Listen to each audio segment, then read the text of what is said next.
Last Seed, Book 8 of 2920, The Last Year of the First Era, by Carlovac Townway.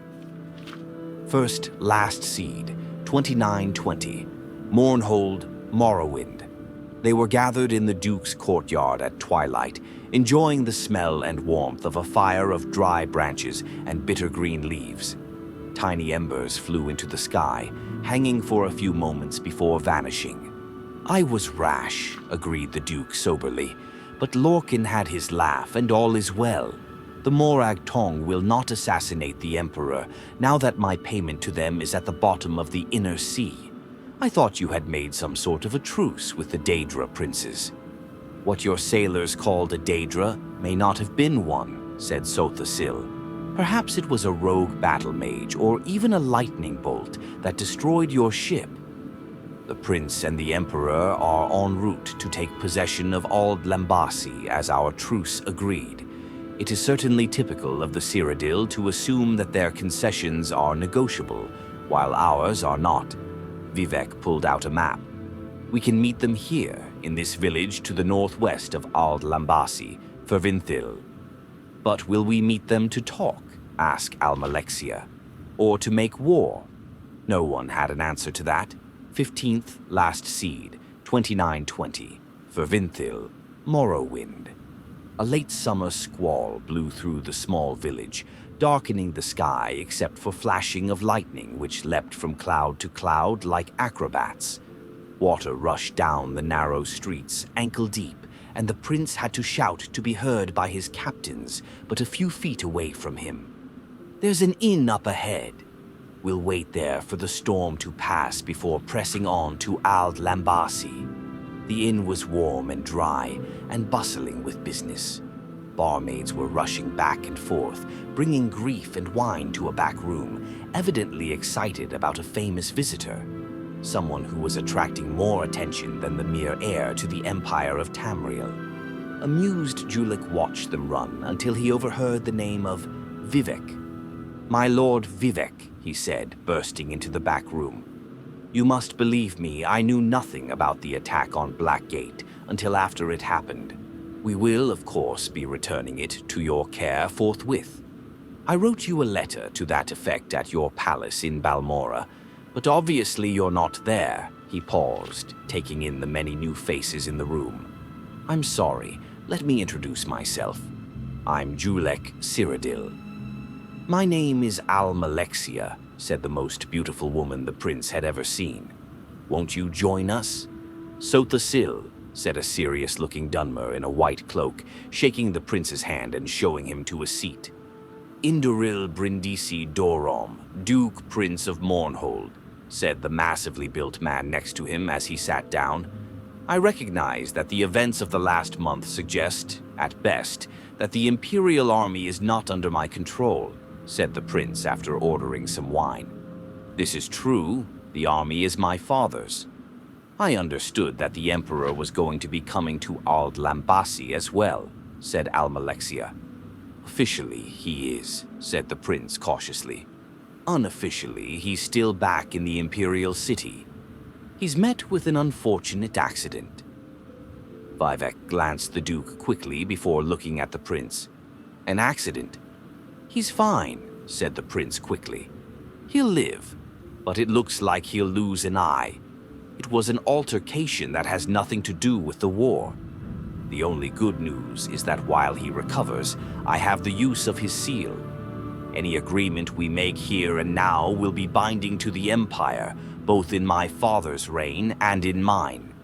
"Then let's start agreeing," smiled Almalexia.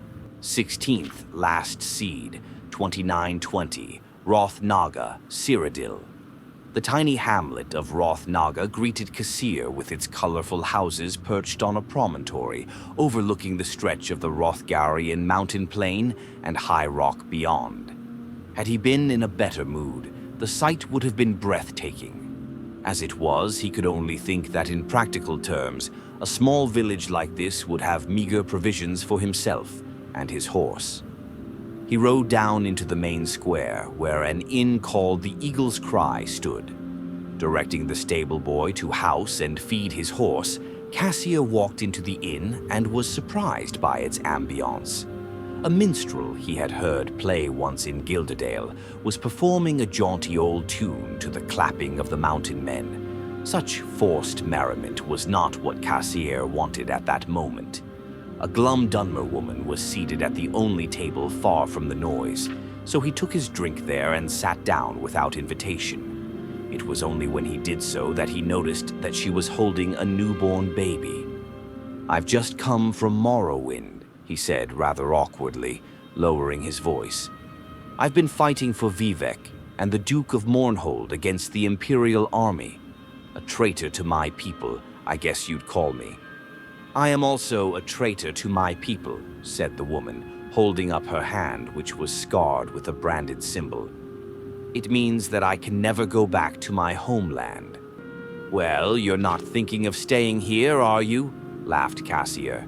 "It's certainly quaint, but come wintertide, there's going to be snow up to your eyelashes. It's no place for a new baby. What is her name?" "Bosriel. It means beauty of the forest. Where are you going?" "Dwinin, on the bay in High Rock. You're welcome to join me. I could use the company." He held out his hand. Cassio Whitley. "Turala," said the woman after a pause.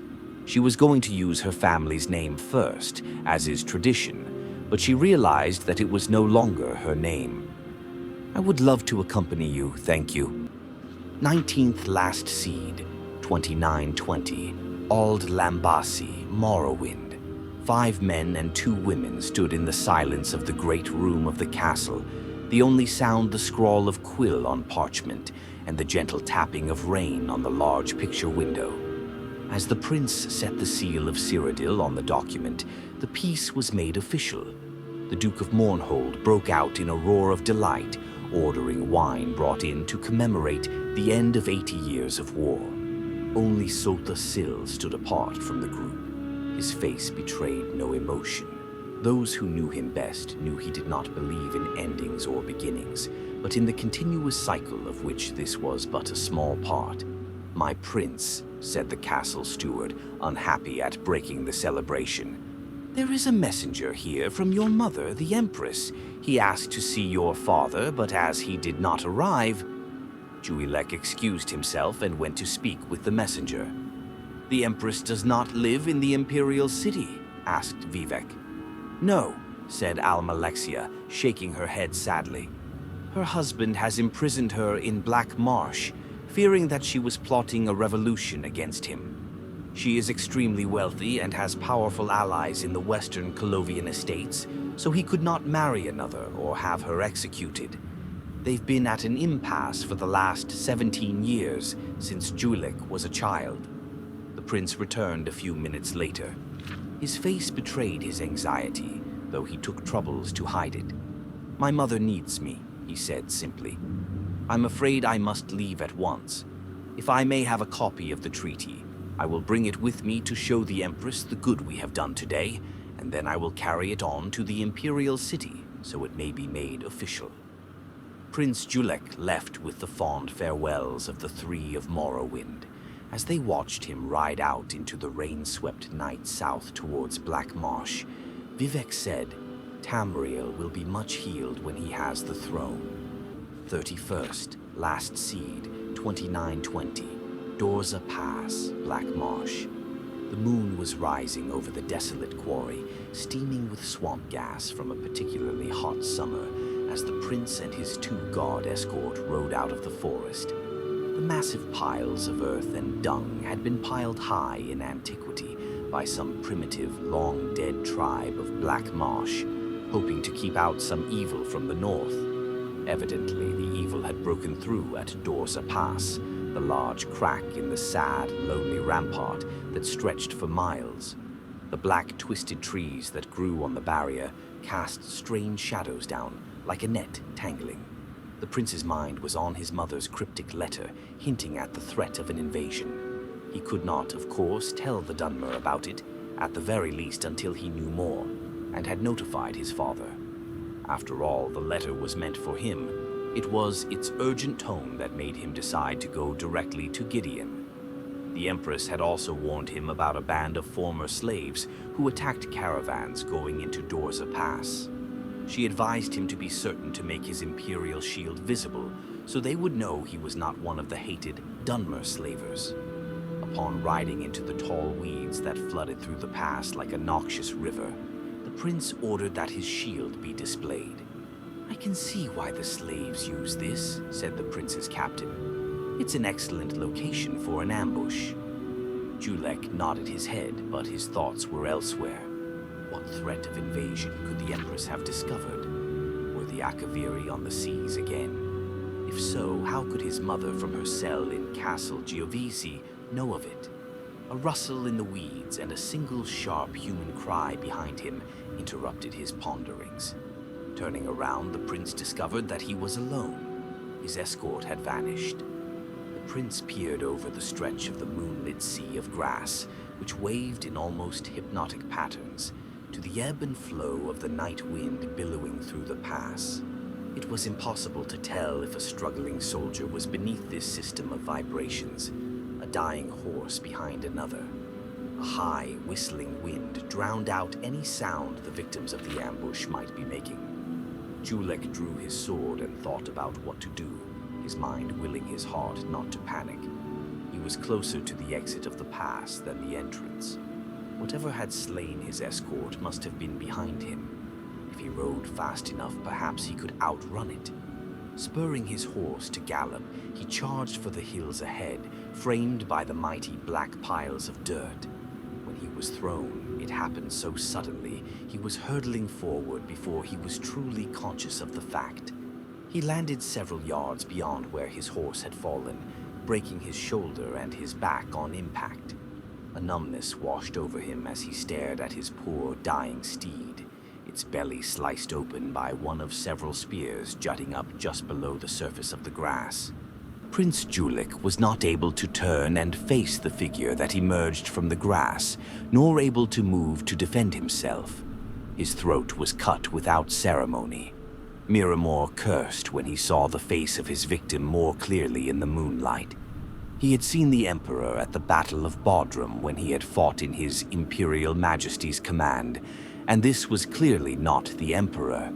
Searching the body, he found the letter and a treaty signed by Vivec, Almalexia, Sotha Sil, and the Duke of Mournhold representing Morrowind, and the Prince Julek Cyrodiil representing the Cyrodiil Empire. "Curse my luck," muttered Miramor to himself and the whispering grass. "I've only killed a prince. Where's the reward in that?" Miramor destroyed the letter as Zook had instructed him to do and pocketed the treaty. At the very least, such a curiosity would have some market value. He disassembled the traps as he pondered his next step. Return to Gideon and ask his employer for a lesser reward for killing the heir? Move on to other lands. At the very least, he considered, he had picked up 2 useful skills from the Battle of Bodrum. From the Dunmer, he had learned the excellent spear trap, and abandoning the Imperial army, he had learned how to skulk in the grass. The year is continued in Hearthfire.